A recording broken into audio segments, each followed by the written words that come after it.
Hello traders, कैसे हैं आप सब लोग। तो आज मैं एक नई सीरीज़ स्टार्ट करने जा रहा हूँ। इस सीरीज़ के अंदर हम डिस्कस करेंगे कि बैंक निफ्टी क्या क्या एंट्रीज देता है as per price action on daily basis. ठीक है, इसके अंदर हम कोई इंडिकेटर कुछ भी यूज़ नहीं करेंगे, सिर्फ ट्रेंड लाइंस और प्राइस एक्शन यूज़ करके हम एंट्रीज देखेंगे कि कहाँ कहाँ हमें एंट्रीज मिल सकती थी आज के दिन या नेक्स्ट आने वाले दिन में क्या क्या एंट्रीज मिलेगी। ओके, इस सीरीज़ का मेरा मोटिव यही है स्टार्ट करने का कि जब मैंने स्टार्ट किया था प्राइस एक्शन तो मेरे को पता ही नहीं था कि यहाँ पे एंट्री लेनी है कि नहीं लेनी। अगर मैं यहाँ लूँगा तो मेरी क्या गलती हो सकती है।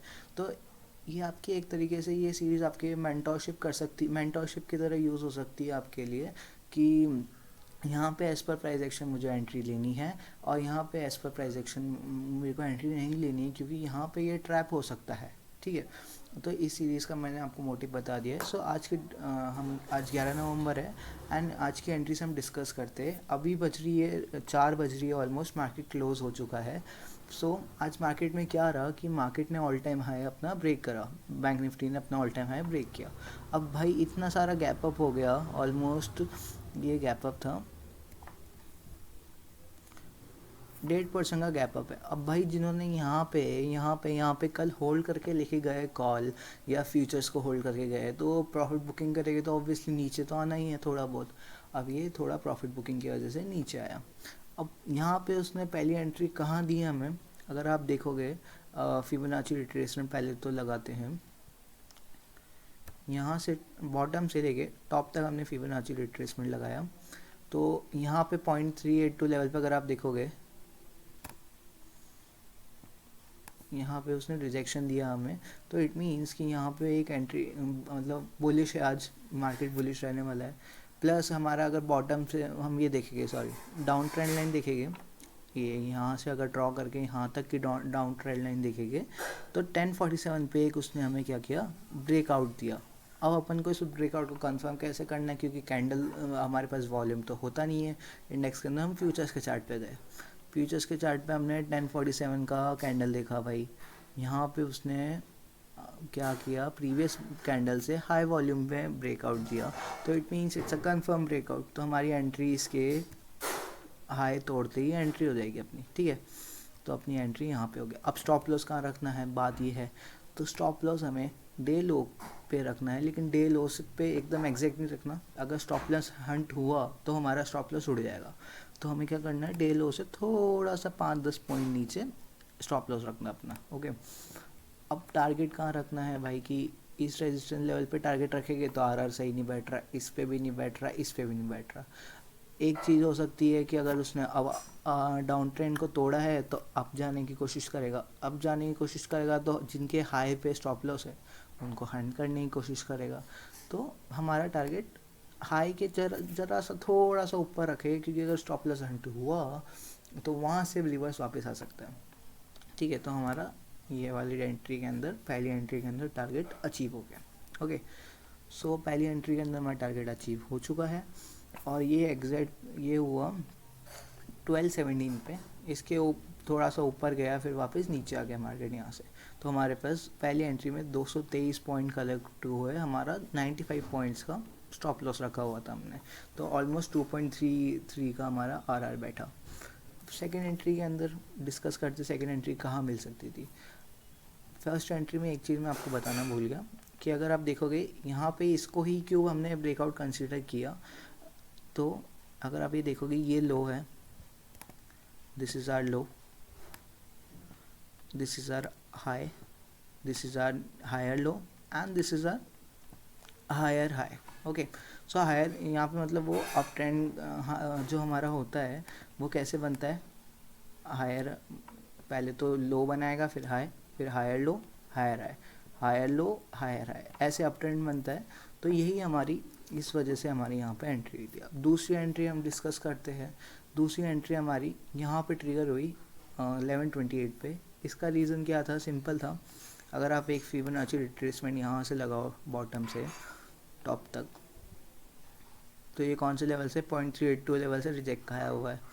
ठीक है, फिर एक अपन अगर जैसे अभी मैंने बात करी आपसे कि जो हमारा मार्केट होता है वो यूँ जाता है, फिर यूँ, फिर यूँ, और ऐसे ऐसे करके जाता है अप ट्रेंड में, और डाउन ट्रेंड में उसका उल्टा जाएगा। तो अभी अप ट्रेंड की बात करते हैं।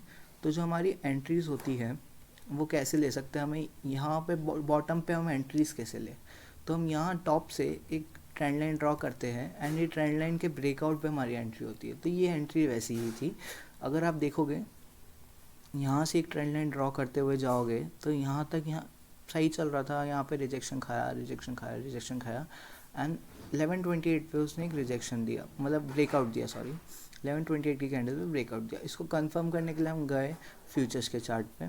फ्यूचर्स के चार्ट पे अगर हमने देखा 1128 का कैंडल ये था, ये अगर आप ऊपर वॉल्यूम देखोगे यहाँ पे प्रीवियस कैंडल के वॉल्यूम से हाई वॉल्यूम था, तो it means it's a confirm breakout. तो हमारी दूसरी एंट्री यहाँ पे हो गई, ठीक है।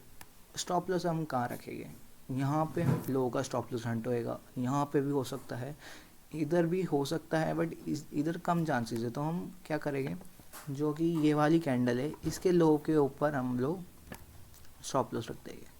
तो हमारा स्टॉप लॉस हो गया 78 पॉइंट्स का। अब टारगेट क्या है, टारगेट सेम, हमारा स्टॉप लॉस हंट करने जा रहा है वो जिन्होंने शॉर्ट एंट्री मार रखी है सुबह बैंक निफ्टी के अंदर, तो थोड़ा सा डे हाई के ऊपर थोड़ा सा ऊपर एंट्री हमने रख दिया। हमारा टारगेट अचीव हुआ, टारगेट 115 पॉइंट मिले। स्टॉप लॉस कितना के हमारे मतलब रिस्क कितने पॉइंट्स का था, 78 पॉइंट्स का रिस्क था। तो हमारा ये टारगेट यहाँ पे दूसरी का भी अचीव हो गया। अब आप बात करोगे कि हमने यहाँ पे जैसे बात डिस्कस किया ये वाला कि हाई ऐसे एंट्री मिल सकती है हमें जब आप ट्रेंड चल रहा हो, तो अगर आप टॉप पे जाओगे यहाँ पे भी ये एंट्री दे रहा, ये एंट्री दी इसने, अगर आप देखोगे ये वाली जो ट्रेंड लाइन है यहाँ पे ऐसे अगर ड्रॉ करोगे यहाँ एंट्री थी, बट क्या हुआ, हमें जब ब्रेकआउट होता है तो हम इस कैंडल के हाई के ब्रेक के बाद हम एंट्री लेते हैं, इसने हमें हमारी एंट्री ट्रिगर ही नहीं करी। तो it means it's a fake breakout. जिन्होंने यहाँ पे डायरेक्ट एंट्री ले ली वो फंस चुके हैं।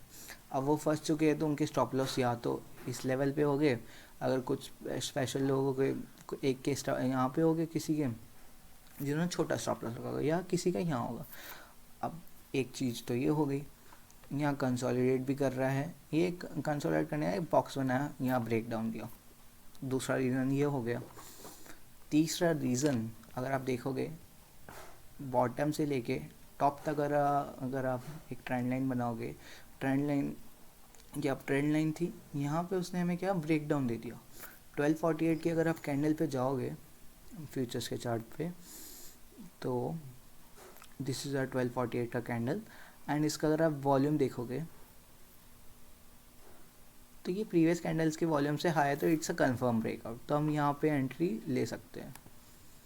सो हमारी एंट्री यहाँ पे मार्क कर ली। अब हमारा जो स्टॉप लॉस होगा कहाँ होगा, डे हाई है जो आज का, उससे 5-10 पॉइंट ऊपर, क्योंकि स्टॉप लॉस हंट हुआ तो हमें स्टॉप लॉस हंट नहीं करवाना है, दैट्स वाई हमने 5-10 पॉइंट ऊपर रखा, ठीक है। अब टारगेट क्या होगा, मैंने आपको अगर अभी बताया ही जस्ट कि जिन्होंने यहाँ पे ब्रेकआउट पे एंट्री ली होगी उनके स्टॉप लॉस या तो इधर हो गए या इधर हो गए। अब हमारी इतने यहाँ पे तो हम रख नहीं सकते टारगेट, क्योंकि बहुत छोटा टारगेट हो जाएगा। तो हमारा टारगेट ये होगा। अब यहाँ पे अगर हमने देखा तो यहाँ पे एक छोटा सा रनिंग गैप बना के गया है, तो रनिंग गैप ही हमारा टारगेट है आज का, थर्ड एंट्री का टारगेट रनिंग गैप। एंड ये अचीव हो गया। कितने पॉइंट मिले, 106 पॉइंट मिले। हमारा आरआर था 1.75 का, रिस्क लिया था हमने 60 पॉइंट्स का। Okay, third entry done. देखिए फोर्थ एंट्री हम डिस्कस करते हैं। फोर्थ एंट्री अगर हम देखेंगे डाउन ट्रेंड लाइन है, अगर ये डाउन ट्रेंड लाइन है तो इट मीन्स इसके ब्रेकआउट पे हमें एंट्री मिल सकती है, ठीक है। फर्स्ट रीज़न ये हो गया। सेकंड रीज़न क्या है हमारे पास, अगर आप देखोगे एक तो ये इनगल्फिंग कैंडल है,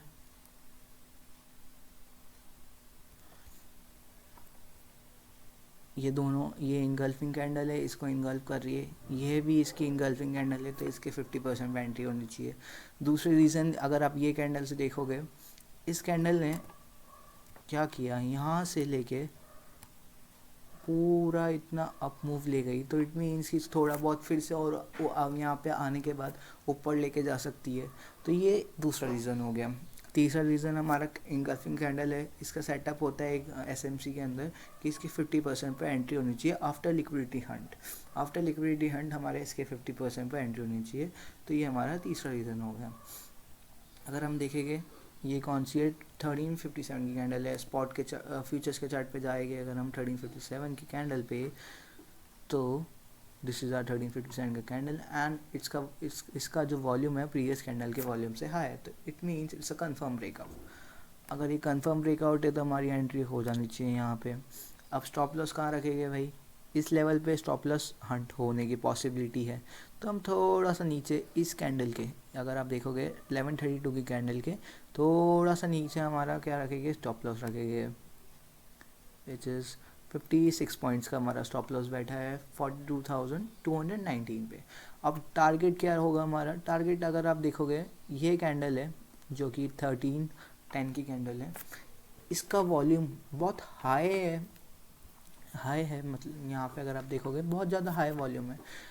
हाई वॉल्यूम से क्या मतलब है कि यहाँ पे एक सेलर आया जो बहुत ज़्यादा वॉल्यूम का क्वांटिटी से उसने यहाँ पे बेचा, तो अगेन अगर इस जगह पे प्राइस आया तो फिर से वो बेचने की कोशिश करेगा, तो ये हमारा टारगेट हो सकता है।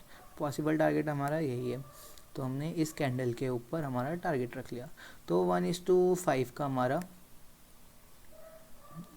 क्या बैठा, आरआर बैठा, कितने 85 पॉइंट्स का आरआर हमें कैप्चर करने को मिले। इसमें हमारा रिस्क था 56 पॉइंट्स का। ओके, सो ये क्या हो गया हमारी फोर्थ एंट्री। उसके बाद फिर मार्केट चलता रहा एंड कुछ ऐसा खास मूव नहीं आया। So thank you so much. आज की मैंने सारी एंट्रीज डिस्कस कर ली है, 4 एंट्रीज जो मुझे लगी कि इन जगह पे एंट्री ले सकते थे, मैंने वो डिस्कस कर ली गई है आज। So thank you so much for watching and stay tune. And आगे की एंट्रीज भी मैं ऐसे ही डिस्कस करते रहूँगा, जो भी पर डेली बेसिस पे जो भी एंट्रीज मिलती रहेगी बैंक निफ्टी पे, and pure price action based entries discuss करेंगे। कोई इंडिकेटर का यूज़ नहीं करेंगे अपन, ठीक है। अगर एक इंडिकेटर भी अगर आपको यूज़ करना है तो वो है आरएसआई भी क्यों, वो भी डाइवर्जेंस को लेके यूज़ करना है। अगर आप, मैं बता देता हूँ डाइवर्जेंस का कैसे कंसेप्ट है। आरएसआई अगर हमने डाला तो अगर आप इधर देखोगे तो ये यहाँ पे क्या कर रहा है, लो लगाया है यहाँ पे, ये दूसरा लो लगाया, ये लो लगाया है यहाँ पे, दूसरा लो लगाया, लेकिन आरएसआई ने क्या किया, यहाँ पे तो भाई उसने लो लगा दिया, लेकिन यहाँ पे तो हायर लो लगा दिया उसने। सेम ही है ना ये, ठीक है। यहाँ पे हायर लो लगा दिया, सॉरी। तो इट मीन्स ये डाइवर्जेंस है कि आरएसआई तो बोल रहा है ऊपर जाने का है, लेकिन चार्ट पे क्या दिख रहा है हमें कि नीचे जाने का। सो इट मीन्स कि यहाँ पे क्या है कि आरएसआई के अकॉर्डिंग अब ऊपर जाना चाहिए।